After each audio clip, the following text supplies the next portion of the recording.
Qué alegría poder compartir una vez más en esta ocasión para poder estudiar la palabra del Señor. Y quiero invitarles a que podamos ir a la palabra de Dios, Mateo capítulo 2, versículo 1 y versículo 2. Mateo capítulo 2, versículo 1 y versículo 2.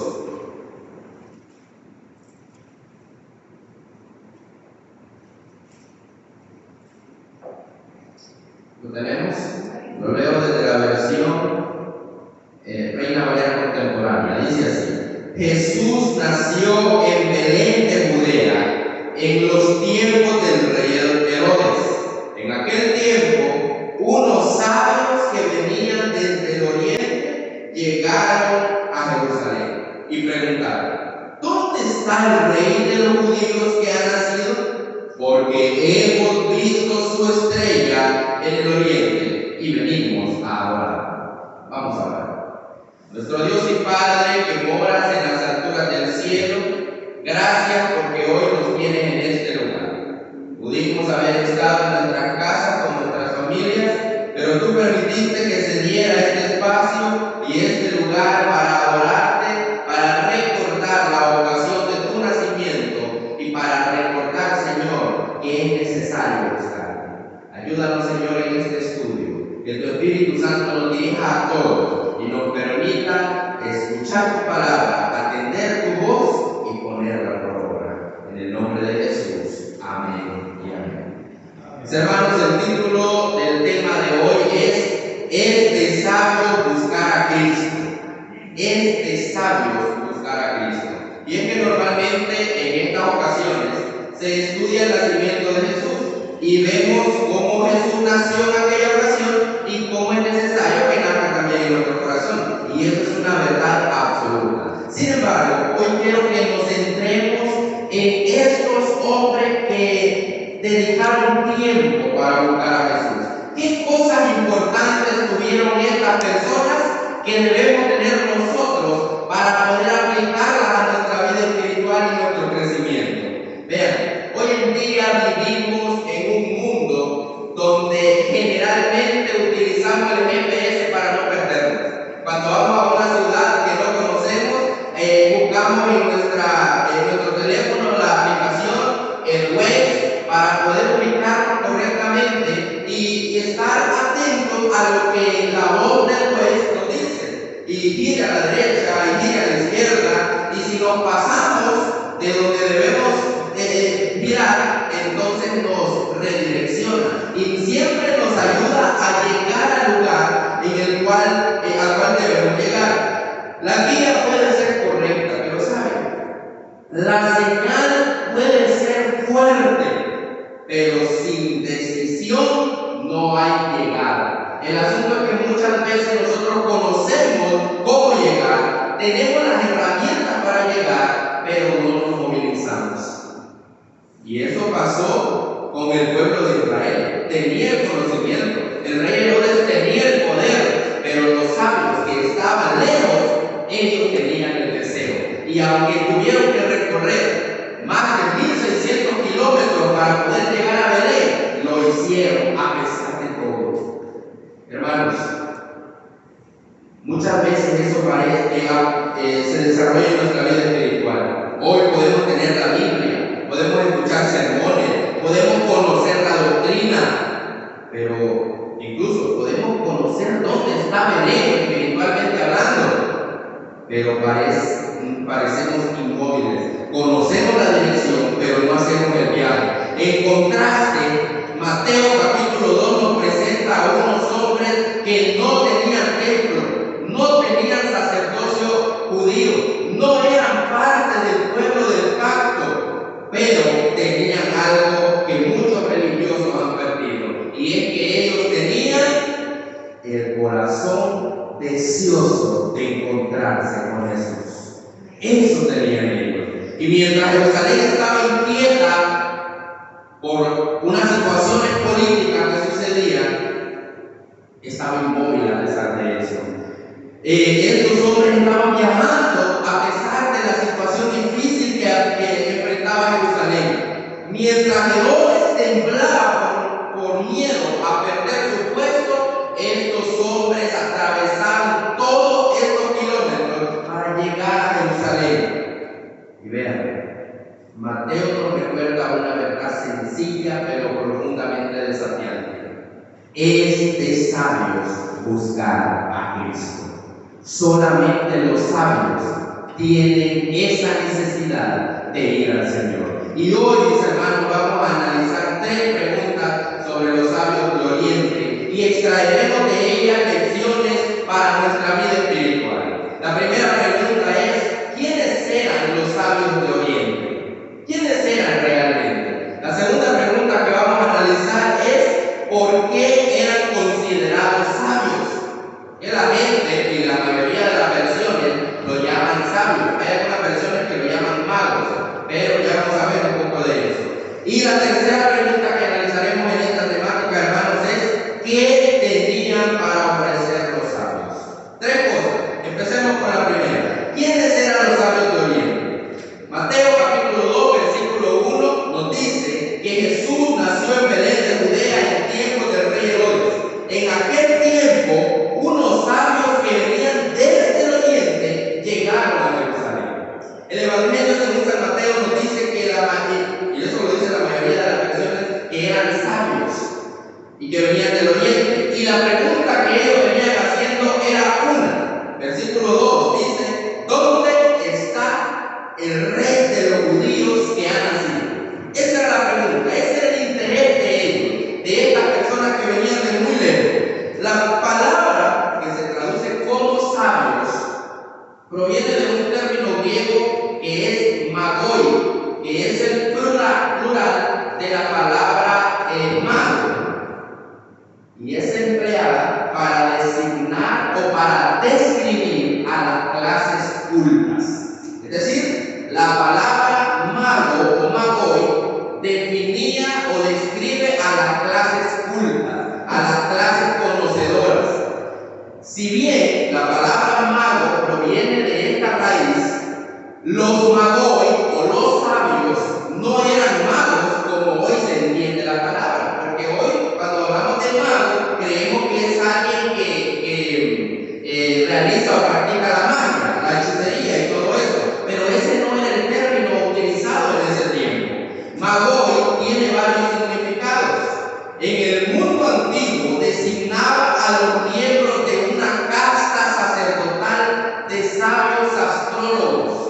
Casta sacerdotal de sabios y astrólogos que estudiaban el cielo y las estrellas y que destacaban por sus conocimientos y estudiaban e interpretaban las estrellas, la luna y todo eso. Vean, el deseo de toda la gente dice también, hermanos, que los magos del oriente eran filósofos, eran personas muy preparadas, pertenecían a una clase numerosa e influyente, que incluía hombres de noble alcurnia y poseía gran parte de las riquezas y del saber de su nación. Eran hombres rectos que estudiaban las manifestaciones de la providencia en la naturaleza y eran honrados por su integridad y sabiduría. Estos eran estos reyes, o bueno, reyes le dicen, lo deducen por Isaías capítulo 60, pero no está confirmado que eran reyes, sino que eran sabios que venían del oriente. De ese carácter eran los sabios que vinieron a Jesús. Los magos, los sabios, de ningún modo eran seres charlatanes o insensatos. Generalmente creían en un solo Dios, en el deber del hombre de practicar el bien. Ellos creían eso, era parte de su doctrina. Y desechar el mal y la necesidad de la oración y en la nobleza del trabajo manual, especialmente del trabajo agrícola. Ellos creían en eso. Además, otro comentarista llamado William Barclay dice que eran profetas e intérpretes de sueños. Vemos, hermanos, que estos sabios entonces eran personas que de clase culta, además eran de una casta de sacerdotes sabios y también eran astrólogos. Además de eso, eran filósofos, eran hombres ricos, eran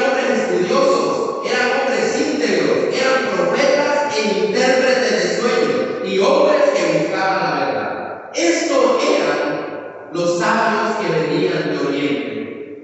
No eran cualquier persona.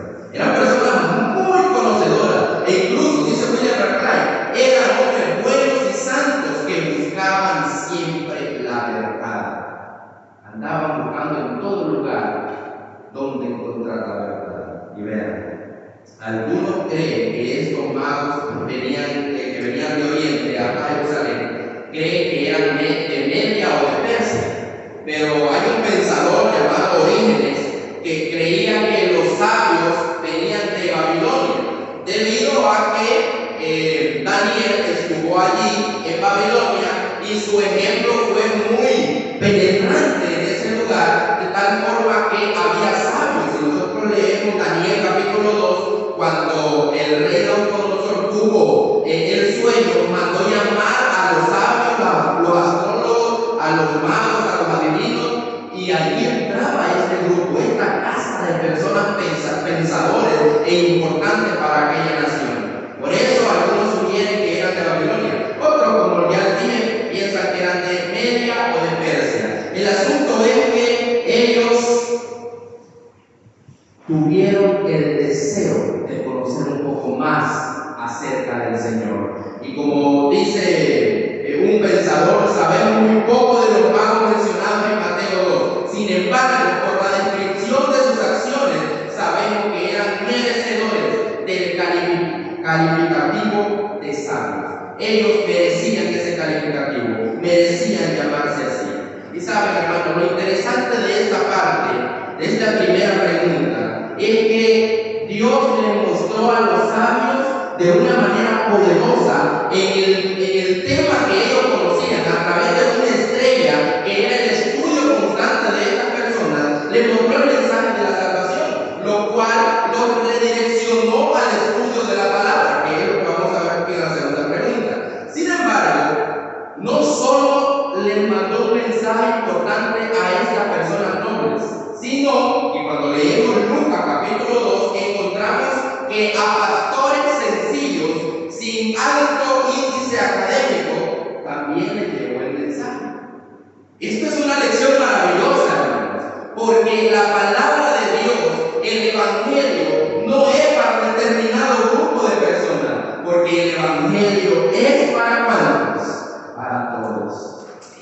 Y saben que en la iglesia primitiva también aparece esa idea. Quiero que vayamos a Romanos capítulo 16, versículo 23. Romanos capítulo 16, versículo 23. Miren lo que nos dice, cómo se ve esta relación en la iglesia primitiva. Dice aquí: os saluda Gaio, hospedador mío y de toda la iglesia. Os saluda Erasto, tesorero de la ciudad, y el hermano Cuarto. Miren qué interesante este texto. Y usted dirá, ¿qué quiere decir esos nombres raros y todo eso? Hermano, miren, Erasto era el tesorero de la ciudad de Corinto, un hombre muy importante para la iglesia y para la ciudad. Él manejaba mucho dinero, era administrador, se reunía con las personas importantes de Corinto. Pero Cuarto era un esclavo, porque en aquel tiempo los esclavos no tenían nombre, tenían un número. Por eso a este se le llama Cuarto. Y si leemos el 22, pongamos el 22. Miren lo que dice: yo, Tercio, que escribí la epístola, os saludo en el Señor. ¿Quién era Tercio? Otro esclavo. Él era yo creo que los enumeraron seguidito, estaban en el mismo lugar, ¿verdad? Era Tercio y el otro era Cuarto. Eran compañeros, eran esclavos, pero ellos dos se encontraban en el mismo lugar sirviendo al Señor, porque el Evangelio, mis hermanos, es para todos. Así como fue para estos hombres sabios, así también fue para aquellos hombres sencillos que pastoreaban, y Dios les mandó un grupo de ángeles para que les dijeran y les mostrara que Jesucristo había nacido. La salvación no depende de cuál lejos hemos llegado en la vida, queridos hermanos, sino de quién o a quién estamos buscando con el corazón.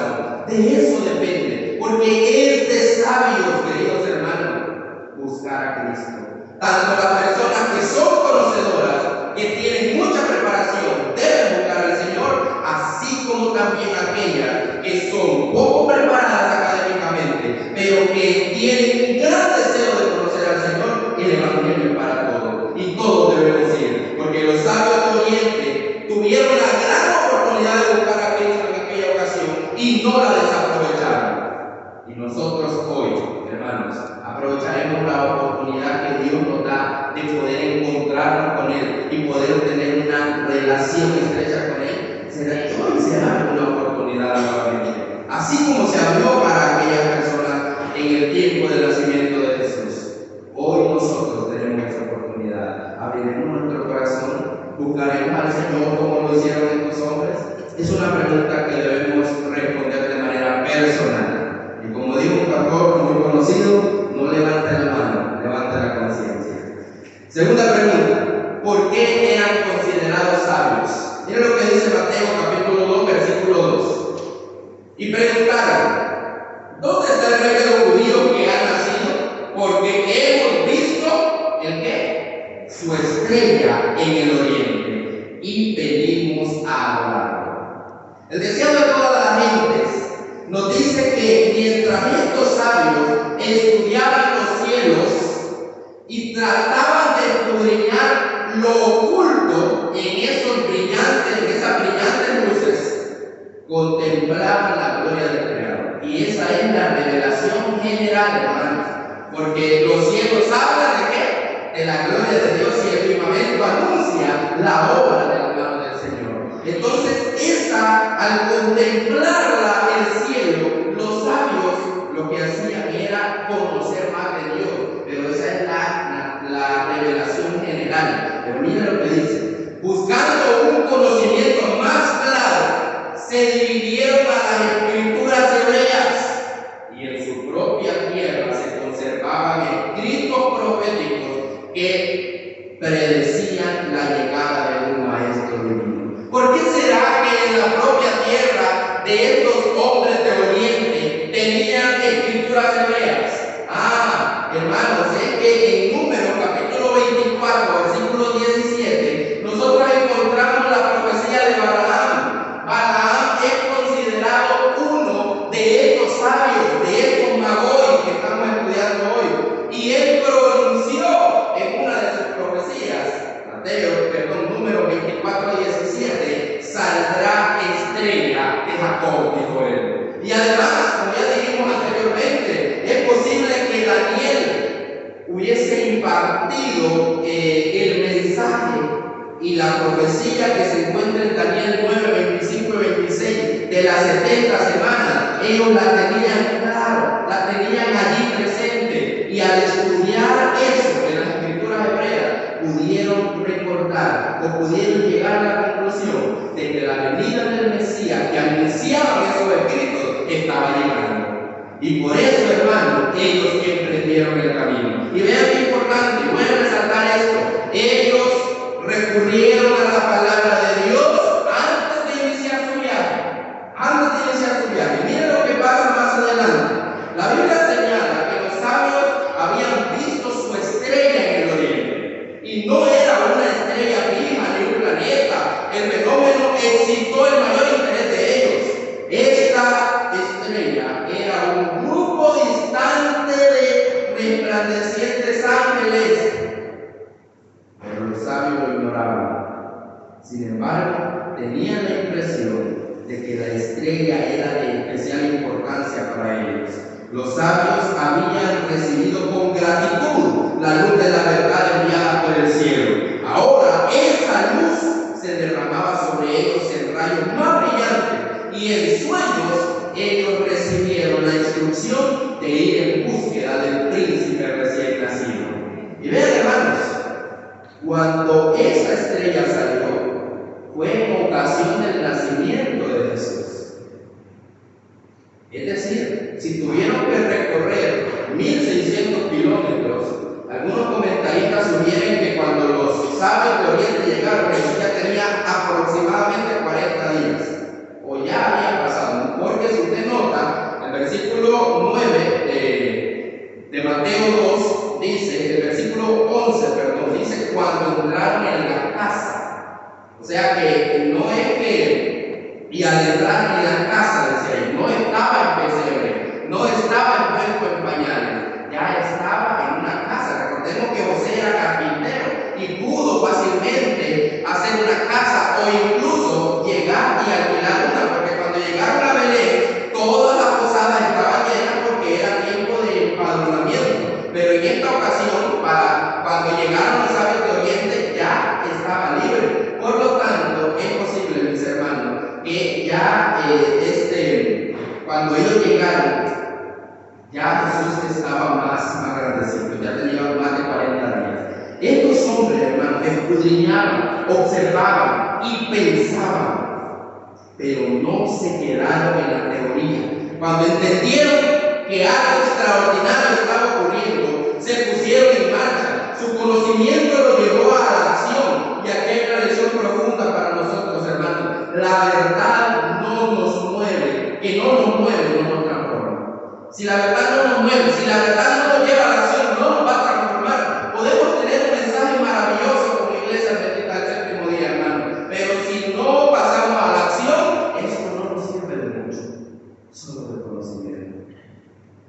Eso pasaba con estos hombres, porque el pueblo de Israel, los sacerdotes y los escribas tenían el conocimiento. Cuando Herodes les preguntó dónde había de nacer el Cristo, ellos dijeron en Belén de Judea, porque Miqueas capítulo 5, versículo 2 lo dice. Pero no quisieron recorrer 15 kilómetros para llegar a Belén. Sin embargo, estos sabios que estaban dispuestos, que tenían la necesidad de buscar a Cristo, ellos recorrieron 1600 kilómetros para llegar. Ven, hermano, que no se trata de saber, se trata de creer. Y ese es el detalle. Hermanos, los sabios emprendieron el largo viaje hacia Israel. Sin embargo, era necesario viajar de noche. ¿Por qué? Porque iban siendo dirigidos por la estrella. Y la estrella se miraba con más claridad en la noche.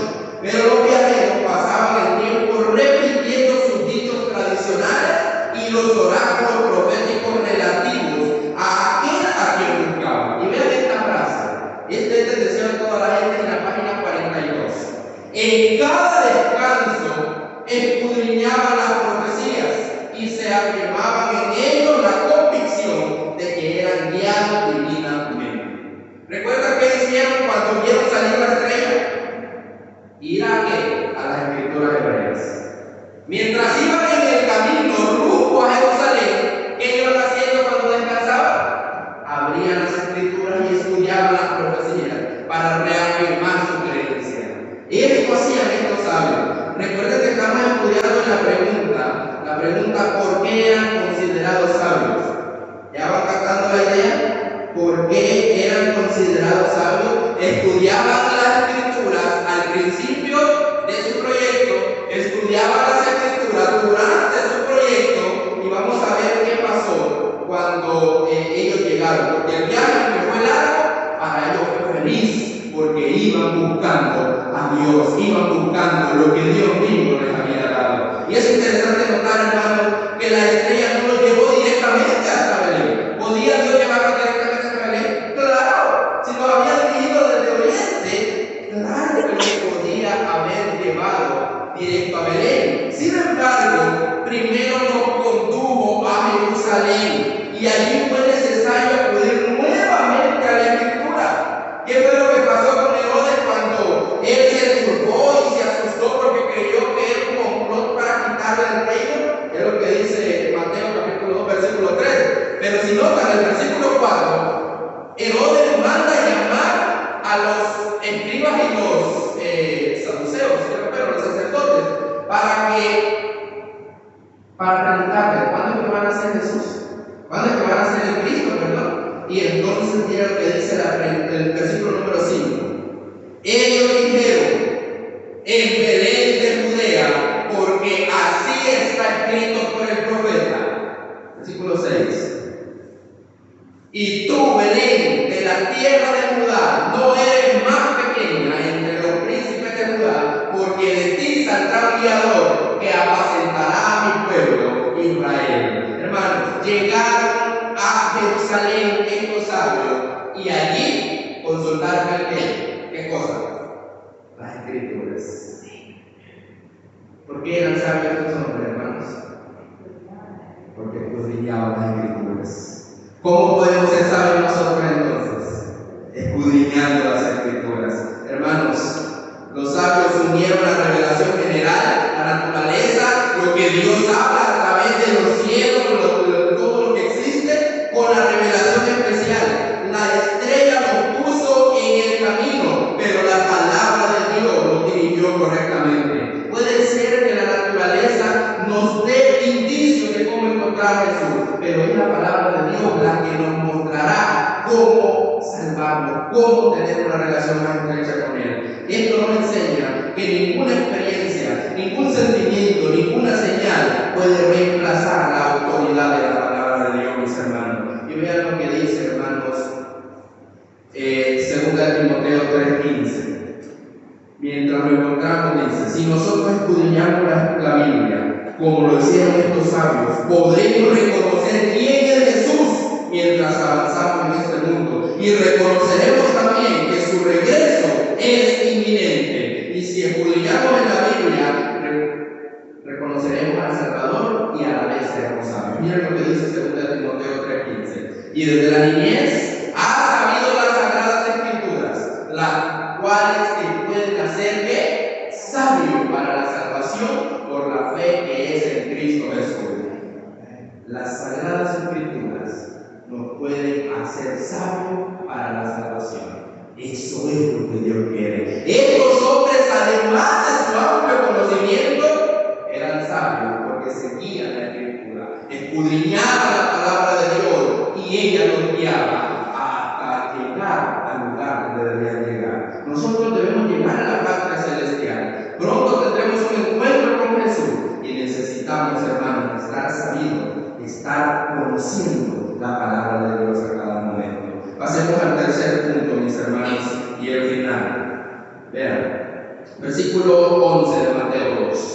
Mateo 2:11 dice: cuando entraron en la casa, ya vimos ese detalle de la casa, no era un pesebre, era casa, vieron al niño con su madre y postrándose ante él lo adoraron. Aquí hay un detalle importante. Vieron al niño con su madre. Normalmente se diría: vieron a la madre con su niño. Pero aquí el importante no era la madre, el importante ¿quién era? Jesús. Por eso lo ponen en primer lugar. Postrándose ante él, lo adoraron. Y luego dice: abrieron sus tesoros y le ofrecieron oro, incienso y mirra. Cuando finalmente llegaron al lugar donde estaba el niño, Mateo dice que se postraron y adoraron. Lo primero que ofrecieron, hermanos, fue una cosa, y es que al ir donde estaba Jesús, estos sabios no iban a pedir, iban a ofrecer. ¿Qué tenían que ofrecer estos hombres? En primer lugar, al postrarse y adorar, ellos demostraron que estaban ofreciendo su corazón. Ellos estaban ofreciendo su vida. Ellos estaban ofreciendo su interior. Una manera común en el cercano oriente de expresar máximo respeto y reverencia a los hombres, a los ídolos o a Dios era a través del acto de postrarse. Y antes de abrir sus tesoros, hermanos, estos hombres abrieron su corazón. La adoración precedió a la ofrenda y ese orden nunca ha cambiado. Dios no busca primero lo que tenemos, busca lo que somos. Eso es lo primero que busca el Señor. No cuánto tenemos, sino qué somos. Lo que somos. Y lo que somos seres humanos necesitados de la gracia de Cristo. Lo segundo que ofrecieron fueron sus recursos: oro, incienso y mirra. No eran regalos improvisados, hermanos. Representaban la realeza, representaban la divinidad y representaban el sacrificio. Y miren, en los países del cercano oriente nunca se visitaba un príncipe ni un alto funcionario sin obsequiarles algo en homenaje.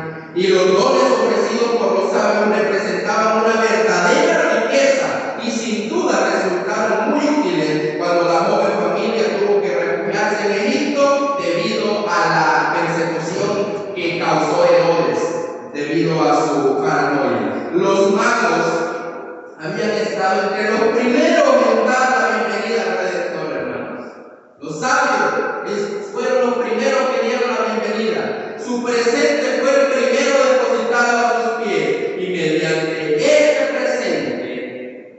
Ellos tuvieron el privilegio de servir al Maestro. Dios se deleita, queridos hermanos, en honrar la ofrenda del corazón que ama, dándole la mayor eficacia en su servicio. Y como dijo Orígenes, le ofrecieron oro a Jesús, oro como para un rey, mirra como para un mortal, e incienso como para un Dios. Eso era lo que se le ofreció: oro como para un rey, mirra como para un mortal, alguien que iba a morir, pero incienso como para un Dios. Hermanos, si hemos dado nuestro corazón a Jesús, le traeremos también nuestros donativos, nuestro oro y plata, nuestras posesiones terrenales más preciosas, nuestros dones mentales y espirituales más elevados serán dedicados libremente a aquel que nos amó y se dio a sí mismo por nosotros. Eso pasará si nosotros hemos encontrado al Señor. Lo tercero que le ofrecieron a Jesús estos sabios hermanos fue su obediencia. Lo primero, como dije, que le ofrecieron fue su corazón. Lo segundo que le ofrecieron fue sus recursos. Y lo tercero fue su obediencia. Porque mediante un sueño se les indicó que no regresaran por el mismo camino. Y ellos obedecieron esa voz divina y regresaron por otro. Y esto nos ayuda o nos abre paso a una aplicación importante también en el tema.